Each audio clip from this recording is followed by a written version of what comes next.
కన్న కూతురే ఆరోగ్యం బాగలేదని బస్టాండ్లో నిర్దాక్షిణ్యంగా వదిలిపోయింది. ఆమె వదిలి వెళ్ళిపోయిన కొద్ది క్షణాలకే ఆ తల్లి మరణించింది. ఎందుకు వదిలి వెళ్ళావని పోలీసులు అడిగితే ఆమె చెప్పిన సమాధానం విని స్థానికులు ఆవేదన వ్యక్తం చేశారు. పోలీసులు దగ్గరుండి ఆమె అంత్యక్రియలకు ఏర్పాట్లు చేశారు. ఈ సంఘటన జోగులాంబ గద్వాల్ జిల్లా మానవపాడు బస్టాండ్లో బుధవారం రాత్రి చోటు చేసుకుంది.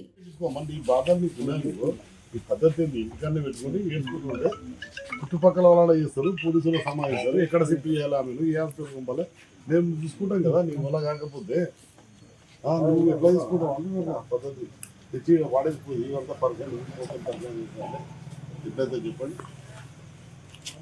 పండగ ఉంది పద్ధతి కాదు, ఈ ఆరోగ్యం బాగాలేదు. ఈ పని ఏంది ఇంటికాడ పెట్టుకుని చుట్టుపక్కల వాళ్ళకి చెప్పాలి, నాకు ఈ పరిస్థితి ఉంది, మా అమ్మకి ఇట్లా ఉంది, ఆరోగ్యం అనారోగ్యం ఉంది. ధర్మమా చెప్పండి, మీరే ధర్మమా అరే ఇక్కడ ఇల్లనమ్మా మీ ధర్మమా అని అనుకున్నాను.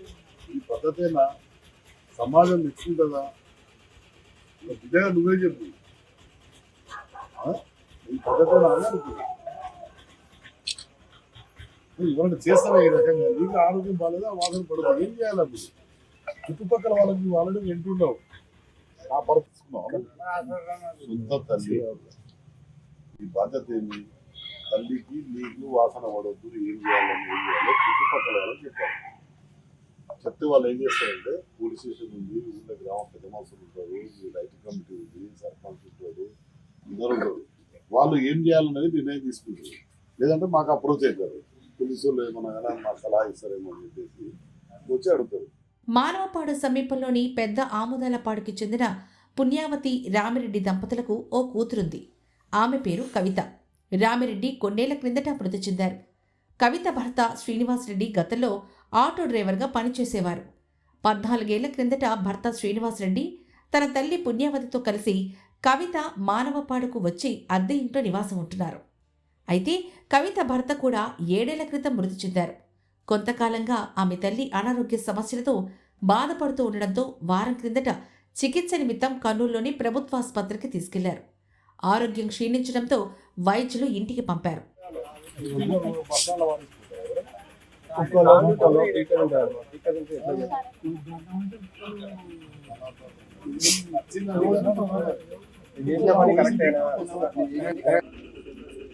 రైతమ్మ గారు, ఈ పద్ధతి కాదు. మనం కూడా దేవుడు అంటూ జన్మ ఇచ్చారు, వాళ్ళకి తినం చేస్తారా? 18%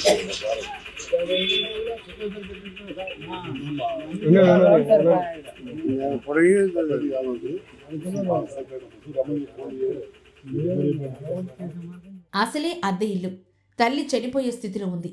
ఈ క్రమంలో ఏం చెయ్యాలో దిక్కుతోచగా బుధవారం రాత్రి కొన ఊపిరితో ఉన్న తల్లిని ఆర్టీసీ బస్టాండ్లో వదిలేసింది కవిత.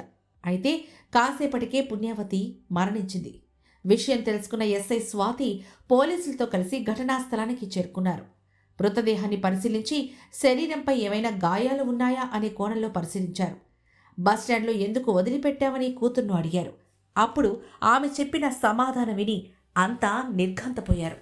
ఒకవైపు తల్లిని కాపాడుకోలేక, ఇంట్లో చెప్పే మగదిక్కు ఎవరూ లేక ఇలా బస్టాండ్లో వదిలి వెళ్లాల్సొచ్చిందని కవిత పేర్కొంది. అక్కడున్న వారిని కదిలించింది. ఎప్పటి నుంచి ఉంటున్నావు ఇక్కడ?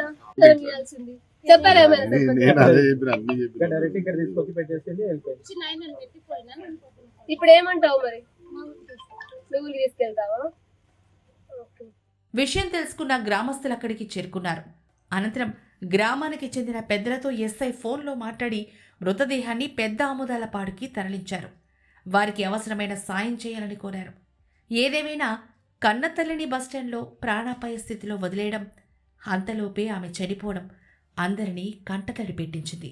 చిన్నప్పుడేమో పుట్టినప్పుడు సంతోషపడతాము, వృద్ధాప్యాలకు బాధపడతామా? ఇదా పద్ధతి? పుట్టినప్పుడేమో సంతోషం, చనిపోయినప్పుడు వయసు మీద పడ్డప్పుడు ఈ బాధలు. ఇదేనా సంస్కారం అన్నా? సంస్కృతి. నేను దాని గురించి అట్లలేదు, చూపించుకోలేదని నేను అనలేదు, చూపించలేదని నేను అనలేదు. ఇదే నా సంస్కృతి అని అడుగుతున్నాను. అది అర్థం కాకపోతే చెప్తున్నా కదమ్మా, నీకు చుట్టుపక్కల వాళ్ళు ఉన్నారని చెప్పిన చుట్టుపక్కల వాళ్ళు చెప్పాలి మీ దగ్గర పెద్ద రైతు కమిటీ ఉంది, గ్రామ సర్పంచ్ ఉంది, అందరూ ఉన్నారు. కనీసం ఎవరి దగ్గర గ్రామ ప్రథమ పౌరుడు ఉన్నాడు కదమ్మా. ఇప్పుడు మేము కూడా ఏం చేస్తాం, గ్రామ ప్రథమ పౌరుడు ఎవరుంటే ఆయనకే చెప్పుకుంటున్నాం బాధలు. అది ఇట్లా ఉంది, మీ ఊరి సమస్య ఇట్లా ఉంది, ఏం చేస్తాం చేయండి, మీ సాయం కావాలని కోరుకుంటాం. మేము కూడా మాకు కూడా ఏం కొమ్ములు రావు. ప్రథమ పౌరుడు అంటూ ఉంటాడు గ్రామానికి. అది తర్వాత రైతు కమిటీ ఉంది, 2 ఉన్నాయి మీ దగ్గర. ఎవరు చెప్పినావమ్మా నువ్వు?